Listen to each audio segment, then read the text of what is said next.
Hello friends and students. आप जितने भी स्टूडेंट्स हैं जो कि ऑनलाइन प्लेटफॉर्म पे बड़ी संख्या में मुझसे जुड़ रहे हैं, उन सारे लोगों के लिए मैं आपको बताऊं कि बहुत बहुत धन्यवाद उन लोगों को जो ऑनलाइन जुड़ते चले जा रहे हैं। यहाँ तक कि राजस्थान, मध्य प्रदेश, उड़ीसा, बिहार, उत्तराखंड, कोई भी ऐसा स्टेट नहीं है जहां पे एग्रीकल्चर इंजीनियरिंग का स्टूडेंट ना हो और वो ऑनलाइन प्लेटफॉर्म पे ना जुड़ रहा हो, क्योंकि एग्रीकल्चर इंजीनियरिंग बहुत ही स्कैटर्ड सिस्टम है।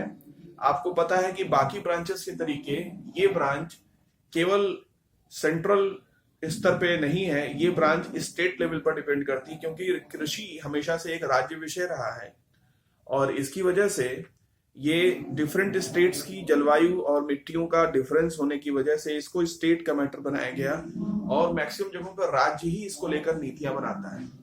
केंद्र इसको लेकर केवल प्राइसिंग को लेकर नीतियां बनाता है, जो कि आप लोगों ने देखा होगा कि एग्रीकल्चर बिल केंद्र द्वारा पास किया गया था और बाकी स्टेट वाले इसके विरोध में आए थे। बट वो केवल प्राइसिंग और कमोडिटीज को लेकर बिल बना सकते हैं, बट जो इस एग्रीकल्चर पॉलिसीज हैं वो स्टेट लेवल पर डिपेंड करती हैं। इसीलिए स्टेट टू स्टेट इसका सिलेबस डिफर करता है। एग्रीकल्चर इंजीनियरिंग ब्रांच में थोड़ा थोड़ा हर जगह पे थोड़ा थोड़ा डिफरेंस आएगा। जहां पर रिन्यूएबल एनर्जी की रिसोर्सेज ज्यादा होंगे वहां रिन्यूएबल एनर्जी का सिलेबस इंक्लूड किया जाएगा। जहां पर प्रोसेसिंग इंडस्ट्री ज्यादा बन सकती है वहां पर फूड प्रोसेसिंग का सिलेबस इंक्लूड करेंगे या एग्रो इंडस्ट्री को इंक्लूड करेंगे। तो इस तरीके से सिलेबस में डिफरेंस है, बट एक स्ट्रक्चर बनाया जाए सिलेबस का तो वो हम लोग यहाँ पर पूरी तरह से कवर कर रहे हैं। किसी भी स्टेट का कोई भी चीज यहाँ पर छूट नहीं रहा है। मैक्सिमम एग्रीकल्चर इंजीनियरिंग आपकी यहाँ पर कवर कराई जा रही है, ठीक है। और ये जो स्टूडेंट्स ऑनलाइन जुड़ रहे हैं वो धन्यवाद के पात्र इसलिए भी हैं कि वो यहाँ इलाहाबाद तक पढ़ने नहीं आ पा रहे हैं। जो स्टूडेंट यहाँ क्लासरूम प्रोग्राम में आपके सुबह और शाम वाले बैच में आते हैं वो सारे स्टूडेंट्स जो यहाँ पे आसपास कहीं रहते हैं या वो पहले से ही इलाहाबाद के रहने वाले हैं, वो स्टूडेंट्स तो यहाँ पर बड़ी आसानी से और बड़ी संख्या में आकर ज्वाइन कर चुके हैं। बट वो स्टूडेंट जो ऑनलाइन ज्वाइन कर रहे हैं उनसे मैं ये कहूंगा कि इस एजुकेशन प्लेटफॉर्म को आप बड़े से बड़े स्तर तक आगे पहुंचाएं, क्योंकि मैक्सिमम लोग अगर इस प्लेटफॉर्म पे ज्वाइन करेंगे तो आप लोगों का एक प्रिपरेशन का स्तर बढ़ेगा और बच्चों के बीच कंपटीशन बढ़ेगी। क्वेश्चंस स्टूडेंट्स पूछेंगे और उनका रिप्लाई देते देते हो सकता है कि कुछ रिप्लाईज आपको यहाँ उस एग्जाम में काम आ जाए। और कुछ वैकेंसीज आपको पता है कि इसमें मैकेनिकल सिविल के साथ आपको एलिजिबल किया गया है, तो वहां पे आपको उनसे भी ज्यादा स्कोर करना है।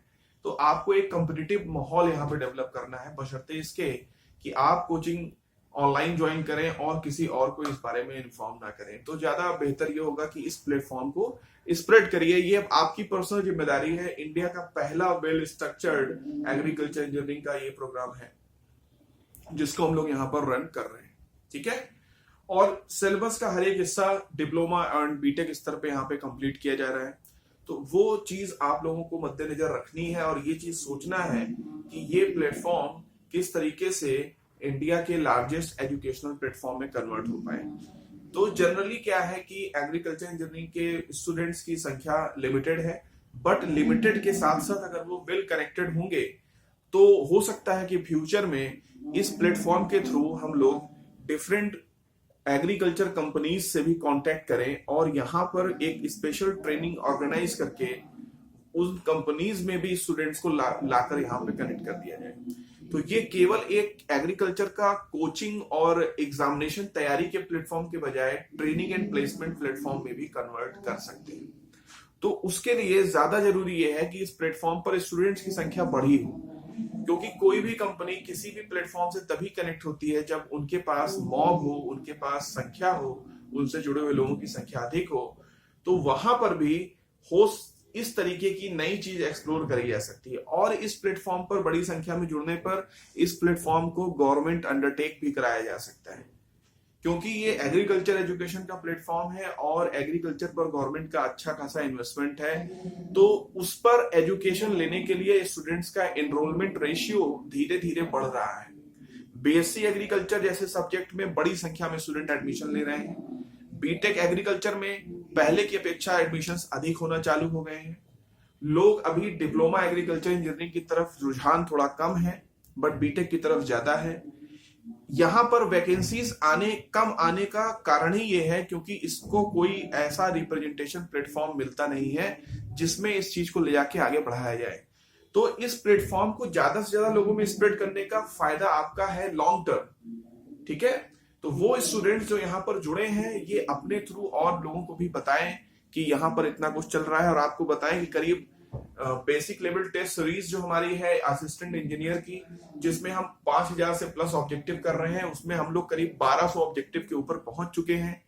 बेसिक लेवल टेस्ट जिसमें डेटाबेस क्वेश्चंस आते हैं, उसमें हम लोग 2000 से 2200 क्वेश्चन के टारगेट को अचीव कर लेंगे करीब 25 दिसंबर तक। और उसके बाद फिर और तेजी से हम लोग आगे बढ़ेंगे, नए नए पेपर सॉल्व करेंगे, पुराने पेपर सॉल्व करेंगे और उन संख्या को 5000 के ऊपर लेके जाएंगे।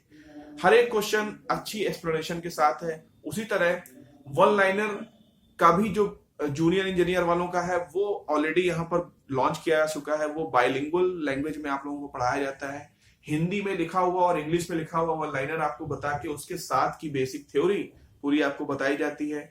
उसमें हमारे पास अच्छी खासी संख्या में स्टूडेंट जुड़ गए हैं। उत्तर प्रदेश से करीब 45 स्टूडेंट जुड़ चुके हैं। असिस्टेंट इंजीनियर में स्टूडेंट्स की संख्या 100 के ऊपर जा चुकी है।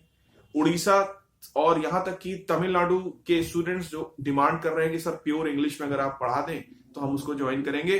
तो हम जो साउथ इंडिया के स्टूडेंट हैं उसके लिए इंग्लिश लैंग्वेज के अनुसार टीच करने वाला वीडियो अलग से भी रिकॉर्ड करना हमने स्टार्ट कर दिया है।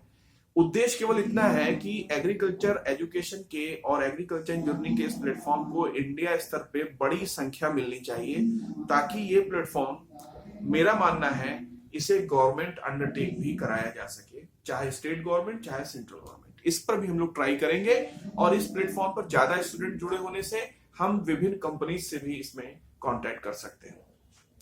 तो अंदर बहुत कुछ है, बताना बहुत कुछ है, करना बहुत कुछ है, बट स्टेप बाय स्टेप चीजें चलती हैं। And the first step is spread this platform. ये प्लेटफॉर्म ज्यादा से ज्यादा लोगों तक पहुंचाइए और उनको भी इसमें जोड़िए, ठीक है। बहुत ही नॉमिनल फीस यहाँ पर रखी गई है जो केवल और केवल मेरी क्लासरूम कॉस्ट है, इससे अलावा कुछ नहीं है। ओके, मैं अपने पूरे जीवन भर आप लोगों के लिए प्रयासरत रहूंगा, ये मेरा आपसे पर्सनल प्रॉमिस है।